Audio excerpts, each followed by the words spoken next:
Thank you very much for this kind introduction.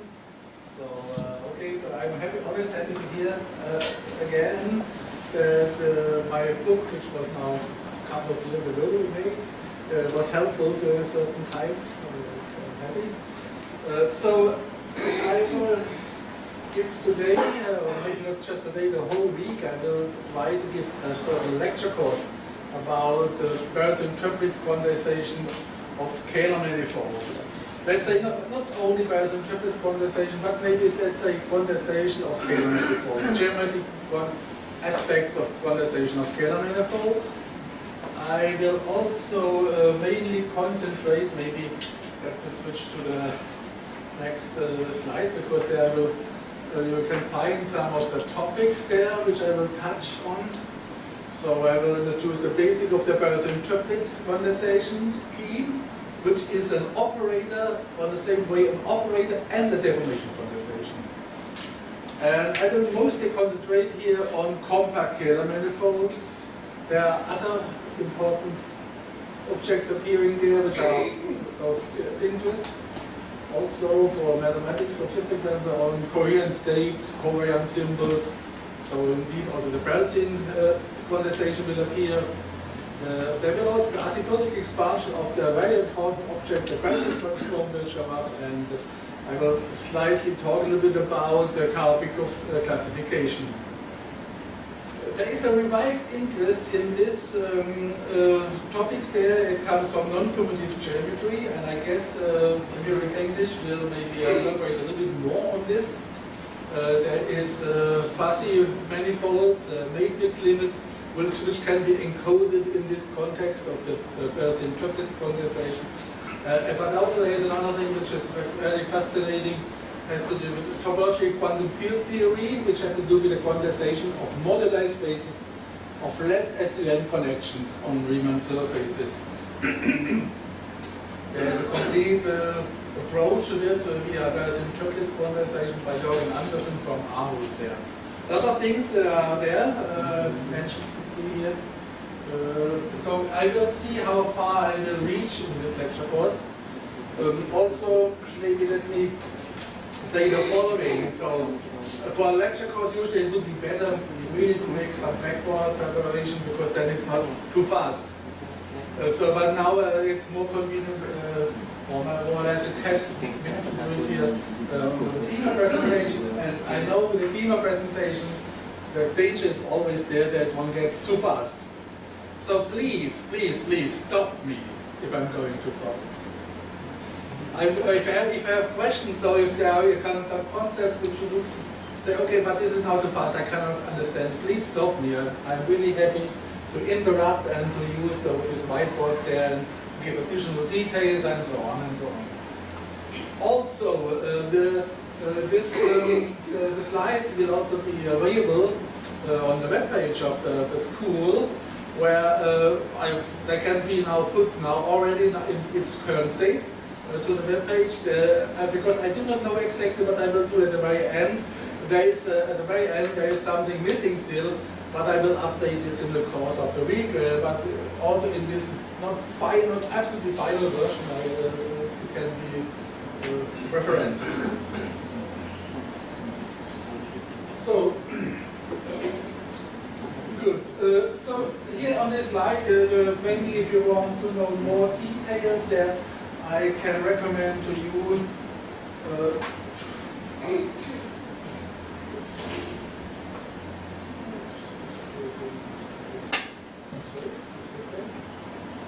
I couldn't see it. Okay, so there are so one is these are two reviews which I have written.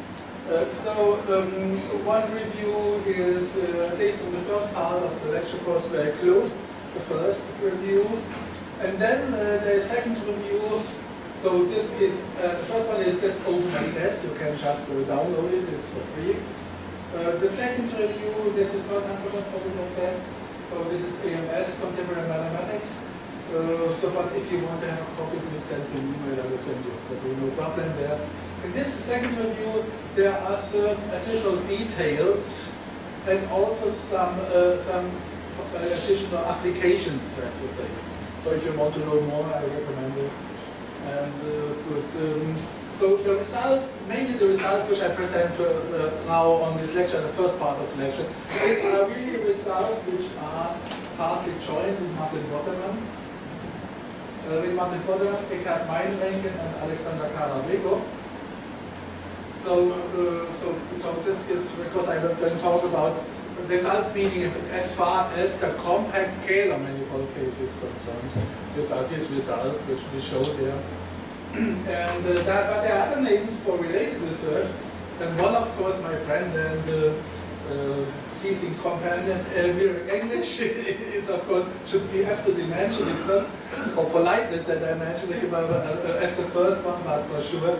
So for that to do with domains in CN and so non-compact situation and so on. Or also maybe some more details about the Berezin transform, especially in this case, also about homogeneous spaces and so on. I refer to his work, please ask him. There are some other older results, let's say, of Karl and Peter Ronsley approaching the Kähler case.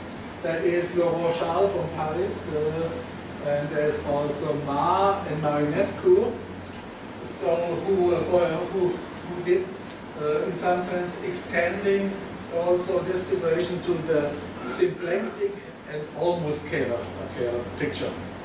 This is so that they extended our results about compact Kähler case to this situation there. Okay, good. Now let me start with the situation here.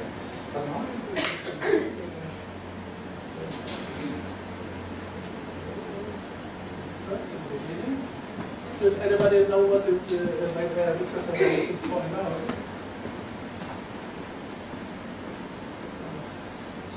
Berezin.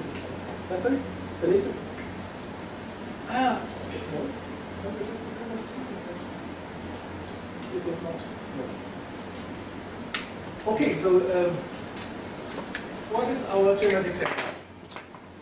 Our genetic setup, if I don't know who of you know about genetic quantization, so it is in some sense the genetic setup of genetic quantization. So, but I will not talk about the very general situation of genetic quantization. I would like to restrict myself, not to spend too much time, to Kähler. Okay, so now it's green. Okay. So, the better is. Okay, thank you. Now, I will concentrate myself already when M omega is Kähler manifold, meaning M is a complex manifold, omega a Kähler form. So, let me here repeat it again. Complex manifold of complex dimension n, I write n, I mean always a complex dimension. And the omega is in Kähler form, which is a non-degenerate, closed, positive, definite 1-1 form. So, it can be written in local coordinates, so if we said I, it is a G bar, let's say Z I are local coordinates, and then I can write them as in such a form, a 1-1 form, so this is a holomorphic, anti-holomorphic differential, and then I have here so coefficients which define a matrix, the n times n, complex matrix, and the condition is that this is Hermitian and positive definite. So this is our complex manifold, our Kähler manifold we are talking about. And now we consider it as a symplectic manifold. So symplectic manifold, this is just to see, it's a real 2 n-dimensional manifold. And we take now our Kähler form, that's a closed alternating form, so it's non-degenerate. The Kähler form is even positive, but now we just ignore positiveness, and we get that this here that our omega is a symplectic form, and then for symplectic manifolds we have a Poisson bracket on this algebra of functions, of C infinity functions there. So there are certain conventions around in the literature. So maybe it's not bad that I write my convention there. So first is the following. So if f is a function on our manifold M. You see, for our manifold M, this is the phase-space manifold. Okay? So F is a function on our phase-space manifold. Okay? And to this function, we assign its Hamiltonian vector field. This Hamiltonian vector field is defined in a way that we have the df. We have our df is a 1 form. Our omega is that's now a 2 form, and we can now fix by the non-degeneracy, we can fix a unique vector field there as function of the f. This is what is called the Hamiltonian vector field of the function. Okay, and now with this, we can define our Poisson bracket by taking one way to write it down is in such a way that we have here, we take the Hamiltonian vector fields of f, of g, and now we evaluate it, we take the omega to evaluate it, is now a function, and so we assign to each pair of function another function, another C infinity function, okay? And so this gives us now, this is now a Lie algebra. I can verify this, that is a Lie algebra, it's a very general thing. And it fulfills the Leibniz rule. So with respect, so with the multiplication function, we have this Leibniz rule. In such algebra, we have this algebra C infinity, we have the pointwise product, and we have this Poisson bracket. We have the Lie product, which is the Poisson bracket.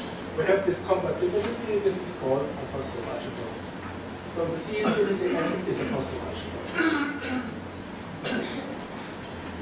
So again, let me call. Please interrupt me if I should explain something more. So now things are starting to become more interesting. At least I think, in my opinion, here. So so our M omega, this is our phase space manifold, okay? And now we say this phase space manifold, this is quantizable if there exists what is called an associated quantum line bundle. So the quantum line, what is a quantum line bundle? Again, I concentrate here on the Kähler case, on the complex manifold case. So L should be a complex line bundle over the manifold M. It has a Hermitian metric. It is enrolled with a Hermitian metric L, and a connection which is compatible with the metric in L. I think I forgot to mention here. I will also require also with a complex structure here, but in some sense automatic. But sorry, I should say it's clear that one should require this, but it should be written also there.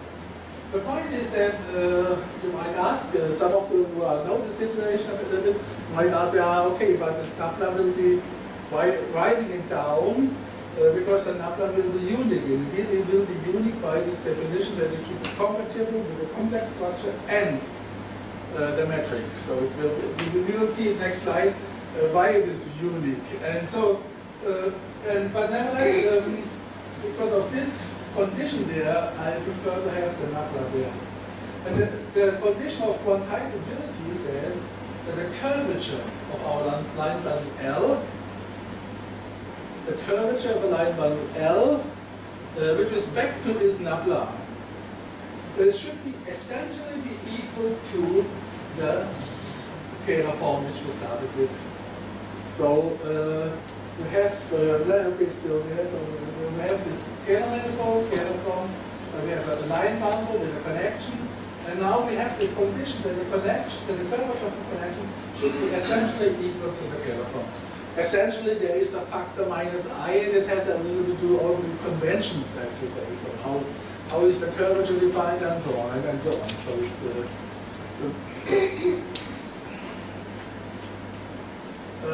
so good. Here I have made this remark, which I had already said, that by the condition that is holomorphism, that is compatible with the metric and the complex structure, our Snappler will be uniquely defined, uniquely fixed here. And this can be done by such a way that, so if I have now local coordinates, local holomorphic coordinates on my metric, and the local holomorphic frame of the bundle. And if I, with this respect to this data, if I represent my metric h by a function, h will be under h bar, and then this. So this is of course not holomorphic, this h bar. So it's a metric, so it will not be holomorphic. Then the curvature of the bundle is given as a d bar d log h hat. This will now the curvature of the bundle. So, and now the quantum condition, if you now look for the quantum condition, you have now the following situation that on this side, you have the metric in the bundle. And this h hat, this gives the metric in the bundle. Here, you have the omega, this is the Kähler form. The Kähler form, you know that the Kähler form induces a Hermitian metric on the manifold. So it relates the metric in the bundle with the metric in the manifold. Okay?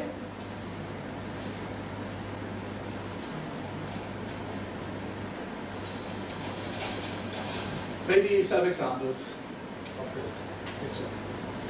So let me start with an example which is not a compact, of course, but nevertheless it is in some sense the most simplest one. And so it is, let's say, Cn, complex n-dimensional space. And now this is now the Kähler form, the usual Kähler form here. We have now EZK dash EZK bar. This is this 1-1 form. So to make this factor is to make this as a positive definite and so on. And now if you calculate, I will do it here. If you calculate, but it's an easy exercise. If you calculate now the Poisson bracket, you can do it in several ways. One way would be just as I described. Calculate this vector field. So xf. And take xg, and then evaluate it with the help of this omega again, you will obtain exactly the standard Poisson bracket which most of you have or have seen. So df dz bar times dg dz. It is k, and now the opposite here. So this is a Kähler manifold. This is the Poisson bracket, so you know what is the Poisson algebra of this Kähler manifold. And the quantum line bundle, we have now looked for a line bundle such that we have this relation between the curvature and, let's say, the metric and now the Kähler form. And indeed, what's the case here? It is the triple line bundle. So with Hermitian metric fixed by this function h hat. So this is now, h hat is now exponential of minus the sum over the zk bar zk. This is the metric there. If you look on this, you see, if you check this metric, you see it is metric in this triple line bundle, but it is for set to infinity, if you go to infinity, it will decline exponentially. So, sorry, you have a question or? No. Okay, good. Now becomes something compact, and in some sense, if you ignore the point, so the most simple compact one is now the Riemann sphere, or the complex projective line. So we have here, you see, well, what is it? So we have now the P1C is either C and you have the point at infinity, or you just say, okay, it's S2. The Riemann sphere, where we have the north, let's say the north pole corresponds to the point at infinity.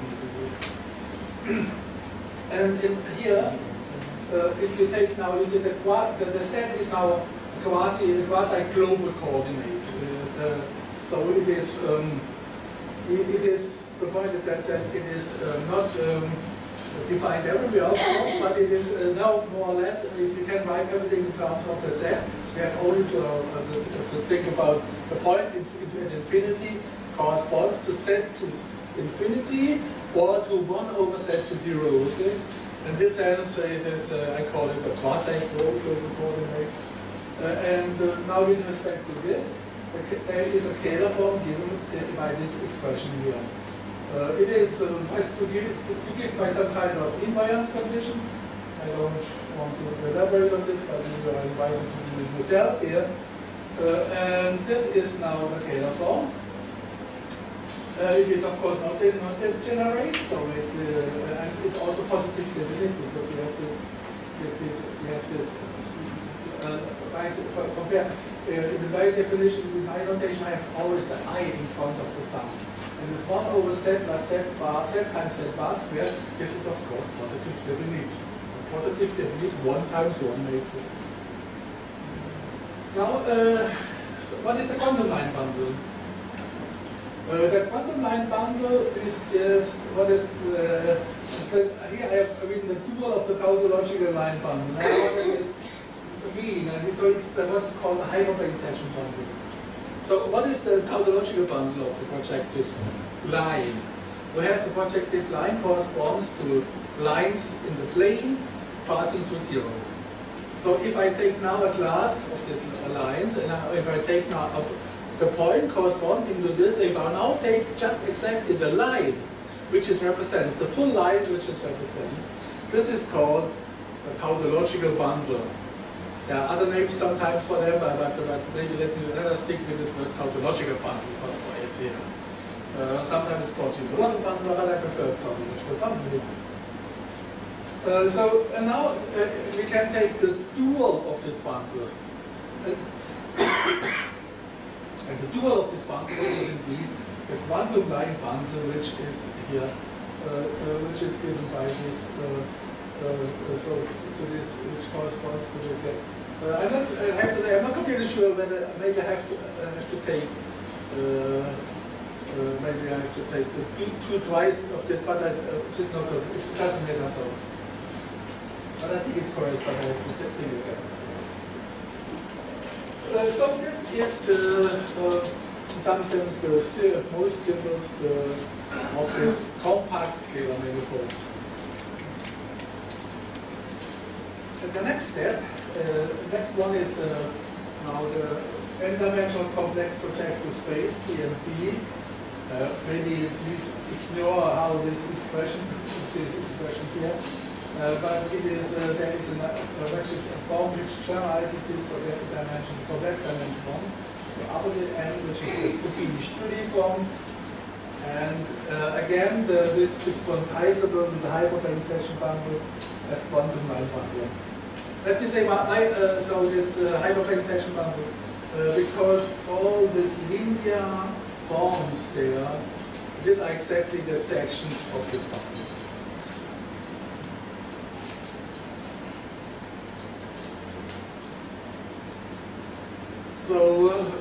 So there is the one-dimensional complex torus, which I'm pretty sure all of you know. So this is given by, if I say this, it should not prevent you for asking questions if you have so it, because typically my one says, okay, I'm sure everybody knows it, and nobody dares to ask questions. This was not my intention. So it's only that I in some sense assume, but please correct me if I'm wrong. So it is a one-dimensional torus, so which is given as we have a lattice here.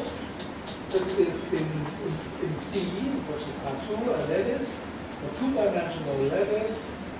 So which can be written, which can be standardized so that we have n plus n tau. Tau is the complex number, the positive imaginary part. This is the lattice, and the torus is now the quotient of C modulo this lattice. So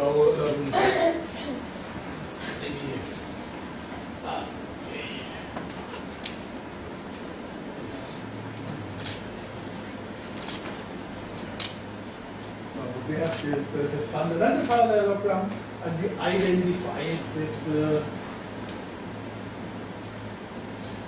Identify the sides there, and this is what is really what we expect to be approached. I think this is. So this is a complex manifold, of course, of dimension 2. sorry, of complex dimension 1, I said I will only do complex dimension 1, and the point is that it has, we see our scalar form of C. This would be the form dz wedge dz bar. This would be our scalar form of C. And this scalar form is invariant under the lattice. Because the lattice is just a translation, but this is of course invariant. So we could take dz wedge dz bar as the scalar form. But it turns out that it is more suitable to make here a short, a small reparametrization. You see, this is with a fixed. If you have a fixed lattice, it's just a constant, nothing else. Okay.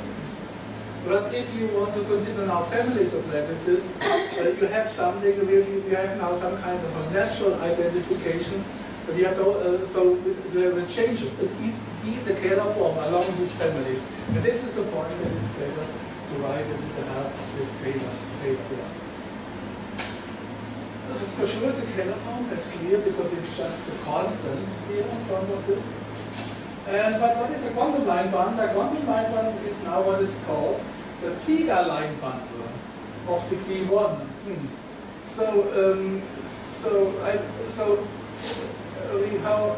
Maybe you know or you don't know. So we have in complex analysis we have Riemann theta functions. The Riemann theta function they behave under a certain way under the lattice transformation. So the Riemann theta function they are function on C.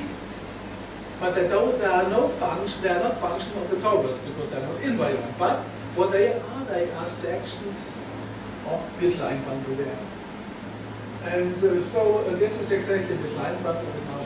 This is the theta bundle, theta line bundle of degree 1. So and this is the scalar form, and they are quantizable. Okay, I think, okay, maybe it's not a bad idea to give you an ample supply of examples so that you see that the theory is not something empty, so you can apply it to a lot of things here. From the point of view of Riemann surface, as I have written this book about the Riemann surfaces, maybe the Riemann surfaces are my heart in a certain sense, so it's so we had now the genus 0 Riemann surface. This was the Riemann sphere or the projective line. We had the torus, also quantizable. We have identified the quantum line bundle. And now the higher genus.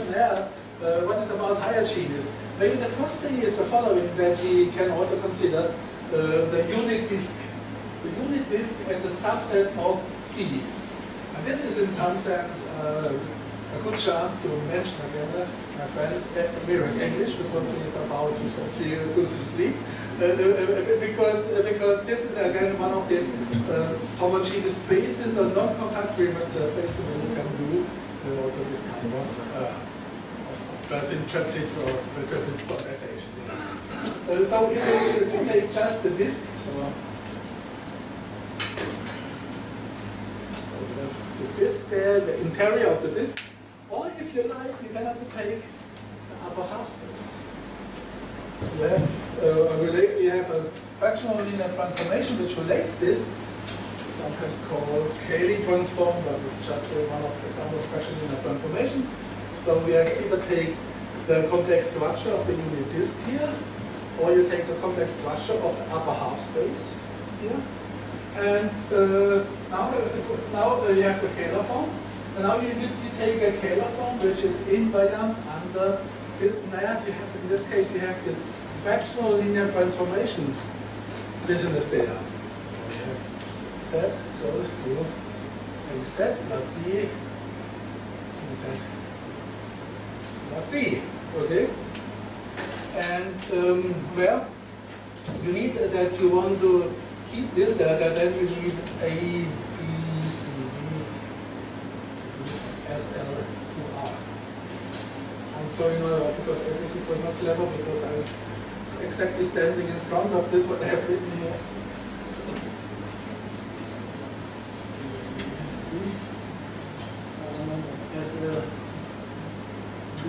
okay. This is the spectral linear transformation, which is these are automorphisms.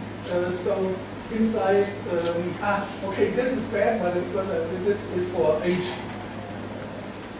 Let's see now. Sorry, this is for H, okay? Because, and for the disk I need SU11. SU11, so this is, I don't want to write it down. Then these are also fractional linear transformations, but here, if I say A, B, C, and D are real numbers, these are automorphism of the upper half space. Here, I have to make the so-called Kähler transformation and get now a group which is conjugate to it, but which of course not given by just by A, B, C, D, but by other elements there, with some psi, and so on. But now, you see, here we are looking for a Kähler form which is invariant under this transformation. And this is indeed such a Kähler form which is invariant under this transformation. So this is a Kähler, so this with this, the unit disk becomes a Kähler form with an invariant, with an SU11 invariant Kähler form. So the point is now, is it quantizable? Here's the answer is it is quantizable. So the point is that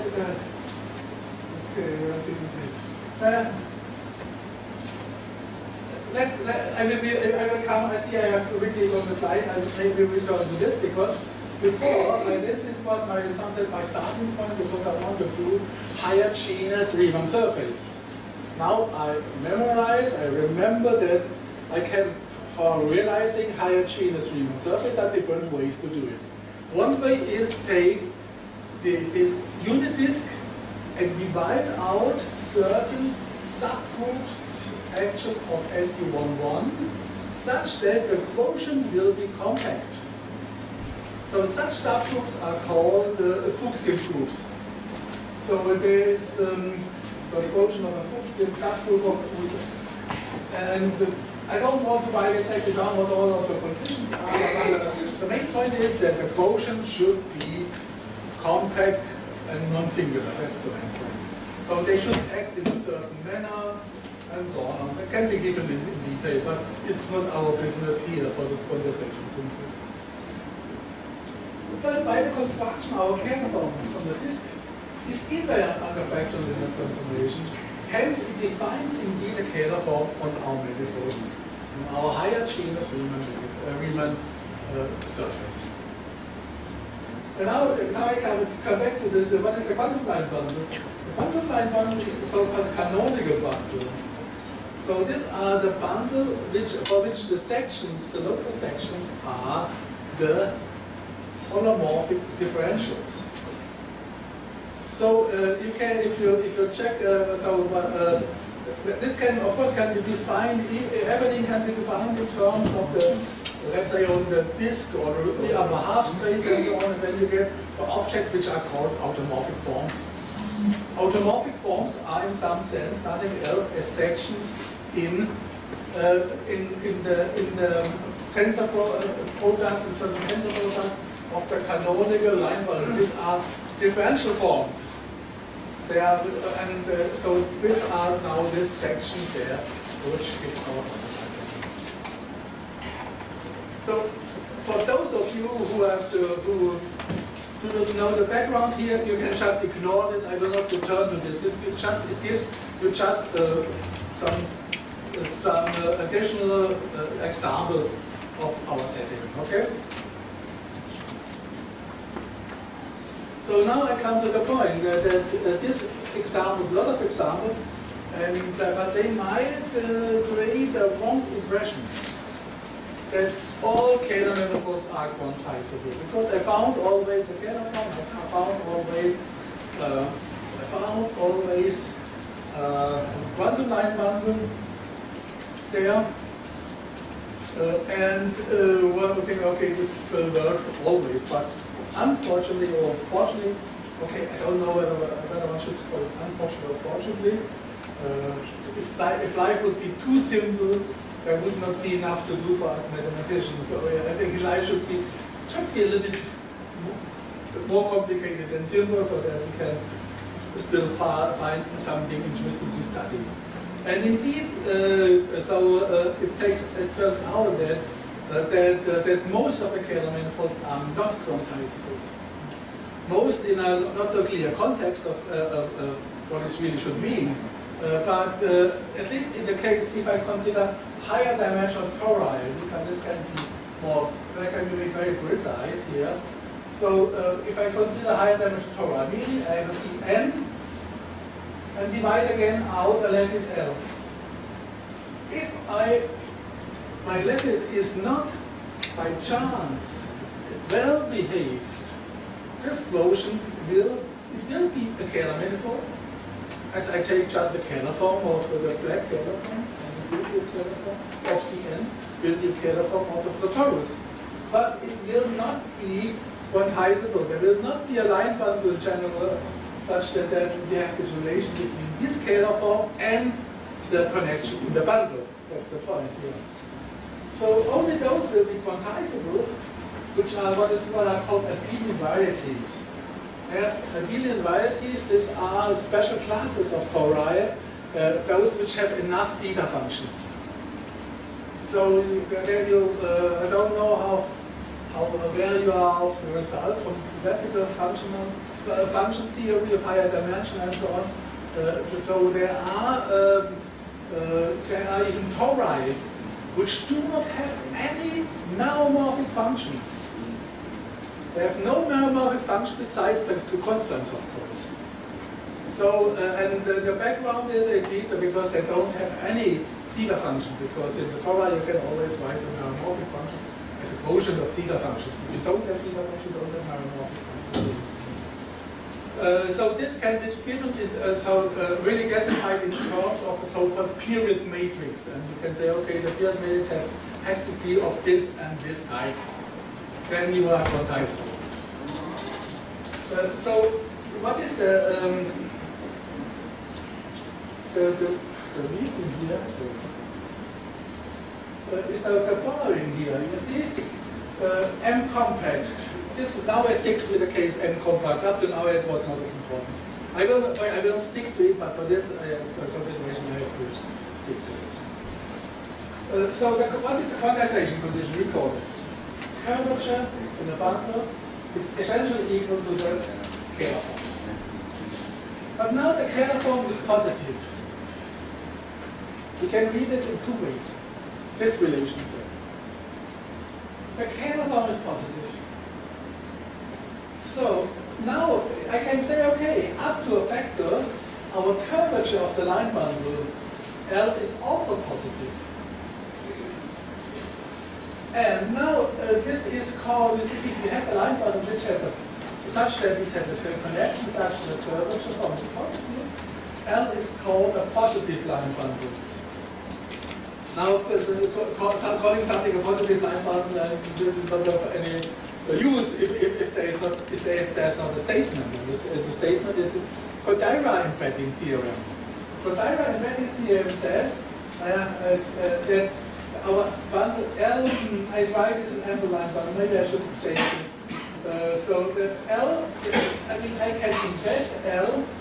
Okay, maybe ignore what is the name L for the moment, and read this one. There exists now a certain power, natural power, such that L tensor M0 has enough global holomorphic section to embed our manifold M in the projective space. So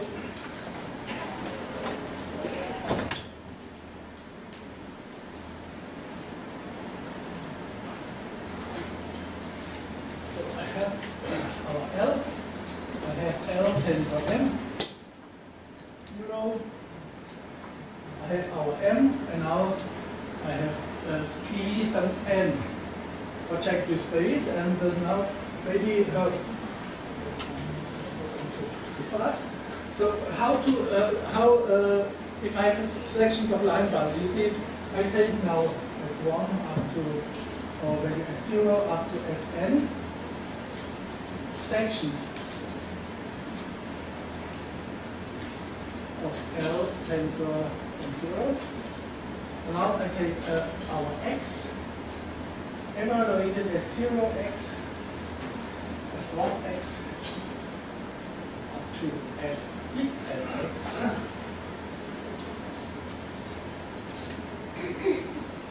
So I take a basis of global holomorphic sections. I have a basis maybe of dimension now n+1. I'm going to load them by 0 up to n. And now I have here, so the point is, these are sections, so these are not functions. So it's not really that this is a value, but if I take now a trivialization at a point, then these are functions. Now I have to check what happens if I change trivialization. What happens? These trivializations are all multiplied with the same function or the same constant at a point, okay? So as a point of projective space, they are well defined. This we can do for all sections, all bundles and so on. Now the question is, of course, is this an embedding? First thing is the following, that they should not have a common zero. Because if they have a common zero, the point zero, double point zero is not a point of projective space. So it will not define there. If what is called a base point, which is not quite sure what is a base point. It's not defined, this map is not defined in the base points, okay, of the section. And it should be an embedding, so we should separate points, separate also tangents.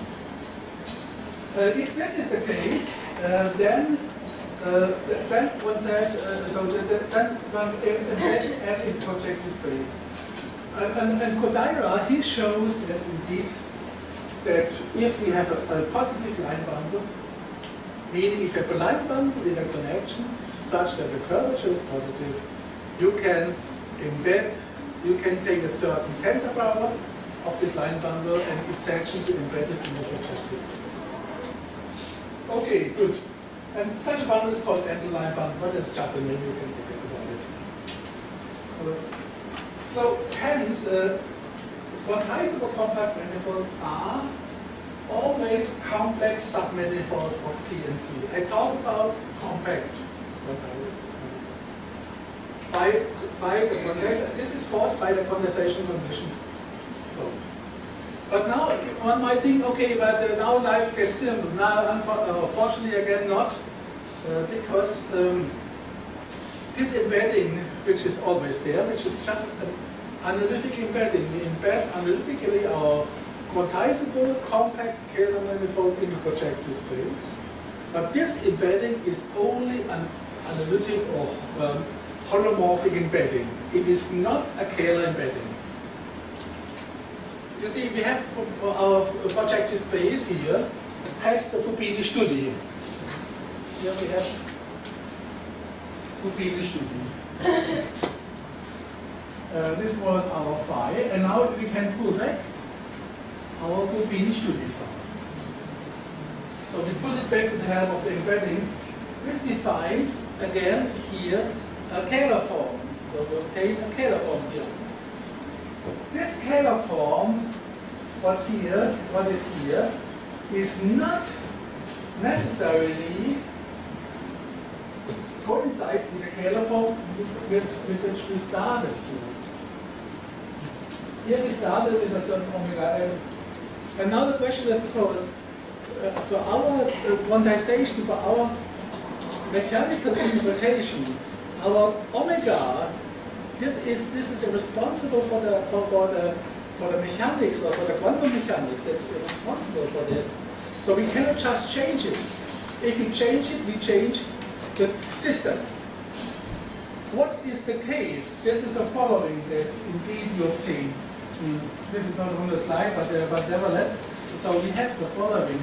If we take the glass, the homology classes will be the same. This will be the same, the topological basis. But not the form as such. But for the form as such, there is very important. They are different. So we cannot just say, okay, forget about the general situation, only consider submanifolds of projective space. Vice versa, we can, of course, now the point is that vice versa, if you have projective submanifold, then it's also always quantizable. That's clear. If you have submanifold of projective space, we have the Fourier study. We restrict the Fourier study to the submanifold. Now one shows that indeed this restriction will be a Kähler form for the submanifold.